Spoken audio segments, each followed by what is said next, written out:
માંગરોળમાં અતિ પૌરાણિક શ્રી વાઘેશ્વરી માતાજીના મંદિરે પરંપરાગત નોમનો હવન સંપન્ન થયો હતો.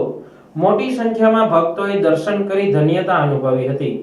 માંગરોળ શહેરમાં અતિ પ્રાચીન શ્રી વાઘેશ્વરી મંદિરના પટાંગણમાં વર્ષોથી પરંપરાગત રીતે નવરાત્રી મહોત્સવનું ભવ્ય આયોજન કરાય છે, જેમાં મોટી સંખ્યામાં સોની વણિક જ્ઞાતિના લોકો સાથે દરેક સમાજના ભાઈઓ બહેનો અને ભૂલકાઓ ગરબાની રમઝટ બોલાવી માતાજીની આરાધના કરી ભક્તિભાવ સાથે ઉજવણી કરે છે.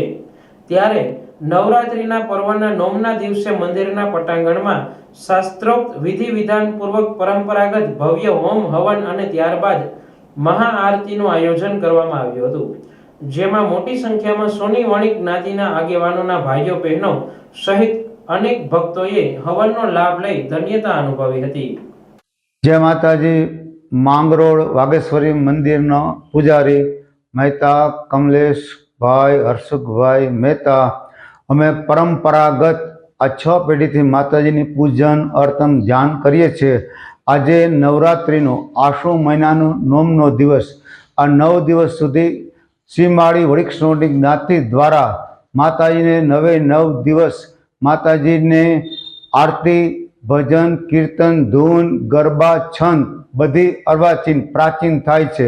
અહીંયા સોની મહાજન 9 દિવસ માતાજીની સેવામાં ઉપસ્થિત રહે છે અને માતાજીના ગરબા ગવાય છે. નાની નાની બાળાઓને 9 દિવસ નોખું ઇનામ સોની જ્ઞાતિ દ્વારા દેવામાં આવે છે.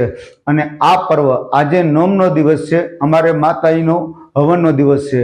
દરેક આશ્વિન નોરતાની અંદર, દરેક આસો મહિનાની અંદર નોરતાની અંદર માતાજીનો અમારે નોમનો હવન થાય છે.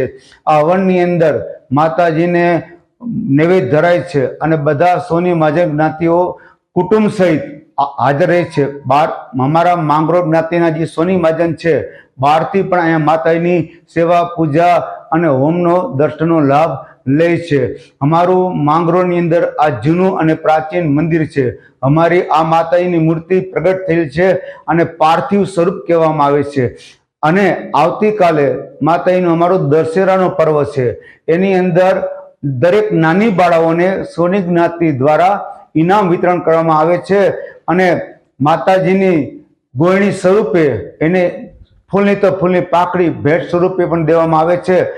આ પર્વ, આ નવરાત્રિ આસો મહિનો બધા જ્ઞાતિજનો ભાવ પ્રેમ અને ઉજવીએ છીએ અને આની અંદર બધું સાથ સહકાર મળે છે. ગામનો બધાનો, પત્રકારનો અને બધા આગેવાનનો, અને બધાને હું મારા જય માતાજી કહું છું.